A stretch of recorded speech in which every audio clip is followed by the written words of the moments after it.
তো বন্ধুরা আসুন দেখা যাক এখানে খাবারের রিভিউটা আপনাদের একটু দেখাই খাবারের কি কি আছে এখানে দেখুন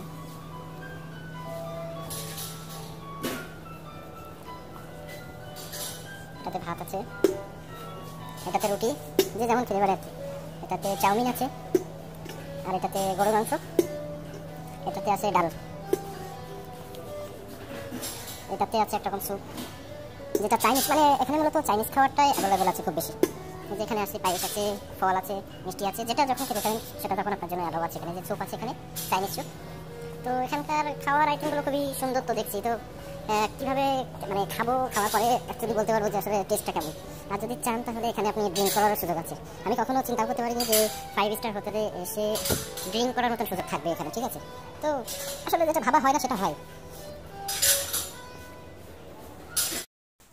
তো লাস্ট পর্যন্ত গাইজ আমি খাওয়া শুরু করেই দিলাম, কারণ ক্ষুধা লাগছিল অনেক বেশি, সময়ও হয়ে গেছিলো অনেক বেশি, আর টেনশনের ভিতরে ছিলাম।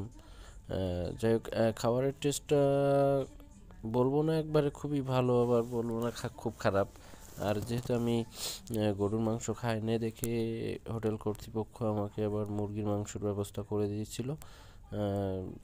মানে টেস্ট হয়েছিল আর কি। এখানে চাইনিজ খাবার, তো চাইনিজ খাবার সবাই খেতে পারে না, আমার সেটা খাওয়া অভ্যাস আছে। আমি মালয়েশিয়াতে বিগত দিনেও চাইনিজ খাবার খেয়েছি।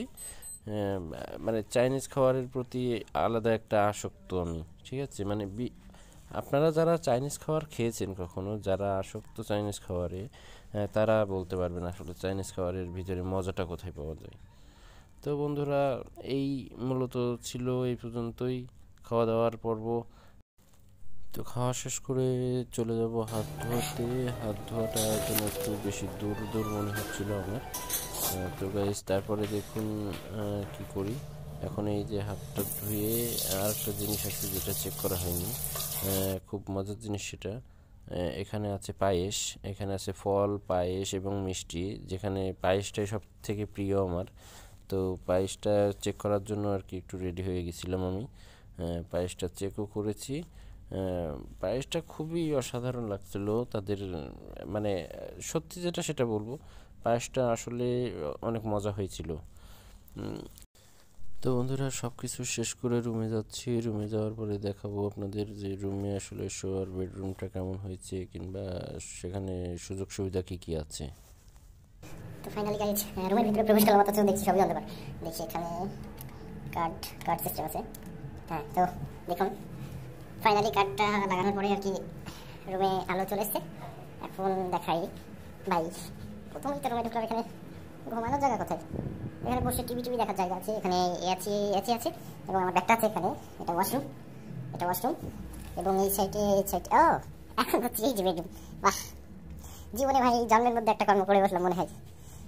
ফ্লাইট মিস না হইলে বুঝতামই না যে বাংলাদেশের 5 স্টার হোটেলগুলো এত সুন্দর। বাবা, এখানে আছে কি? ও, এখানে আছে টাওয়েল, স্যান্ডেল আছে ভাই, স্যান্ডেল বাড়িতে দিয়ে যাবো। একটু মজা করছিলাম, বাড়িতে তো নিয়ে যাওয়া হবে না। এখানে স্ক্রিন মেশিন আছে এখানে। জাস্ট এখানে কি এটা বসা থাকলে তো এগুলো থাকবে না, কি জানি কে জানে। এখানে ভাই শুয়ে পড়ে চান করতে পারবো, শুয়ে পড়ে। বাহ, অসাধারণ। খুব কমই দেখা যায় এরকম সিস্টেমগুলো, আসলে খুবই কমই দেখা যায় বাংলাদেশে যে এরকম সিস্টেম আছে। বুঝতে পারিনি এখানে বিভিন্ন রকম শ্যাম্পু আছে যেগুলো দিয়ে আপনি চান করতে পারবেন। সাবানও আছে একটা, এটা সাবান, এবং ভাই শেভ হওয়ার মেশিন পর্যন্ত আছে এখানে। আসলে উনি যেটা বললো সেটা সঠিক কিনা জানি না। উনি বললেন যে এই রুমটার মূলত বর্তমান বাজারে ভাড়া চলছে 30-35 হাজারের উপরে। একটা রুম এক রাত থাকার জন্য 35,000 টাকা ভাড়া দিতে হচ্ছে এই রুমটা। আসলে দেখলেই বোঝা যাচ্ছে যে ওরকমই ভাড়া এটার। আপনি এখানে আয়না পেয়ে যাবেন, এই সাইডে একটা ওয়াশরুম পেয়ে যাবেন, এই যে ওয়াশরুম, টয়লেটের স্থান। ওয়াশরুম থেকে ফোন করা যাবে, আজব, এ কি ব্যাপার, ওয়াশরুম থেকে ফোন করা যাবে। যাই হোক, এখানে আর কি আছে সব কিছু। টিভি দেখবো, আজকে টিভি দেখবো, দেখা যাক। আমার বাড়িতেও ভাই টিভি নেই, এখানে 2টা টিভি, একটা মানে আমি একটা মানুষ এখানে থাকবো, আবার টিভি 2টা, এসি আছে 3টা, একটা ওই পাশে একটা। এটা কি? এটা জানি আপনারা দেখতে পাচ্ছেন কিনা, বাট এটা মনে হয় লাইট অথবা টিভি অথবা এসি অন করার টাচ কোনো সিস্টেম আছে আর কি মনে হয়। যাই হোক, দেখি একটা টাচ করে দেখি। কিছুই তো হলো না।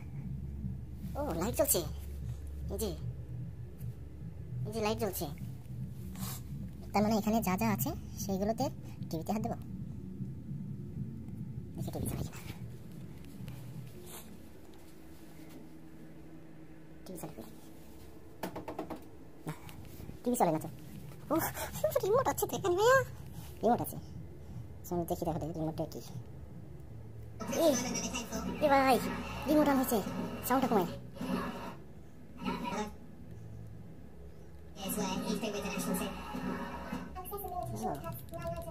সাউন্ড কমাতে পারছি, যাই হোক পরে দেখছি, আগে ফ্রেশ হয়ে নিই। যাই হোক বন্ধুরা, এরপরে কী কী করছি সব কিছুই দেখাবো আপনাদের। আপনারা একটু ওয়েটিংয়ে থাকেন, আমি জাস্ট একটু টিভি দেখবো। টিভি এবারে এখানে একটা টিভি, এই আর একটা টিভি। আমি বুঝতে পারছি না যে আমি আছি কোথায়। যেখানে আমার ঘর এখনো মাটির, আমি এখনো নিজের ঘর তৈরি করতে পারিনি। ঢাকাতে এসে, ঢাকার মতন জায়গাতে এসে 30,000 টাকার একটা রুম বুকিং, তারপরেও ফ্লাইট, মানে এয়ারপোর্ট কর্তৃপক্ষ আমাকে দিল। কনফিউজ।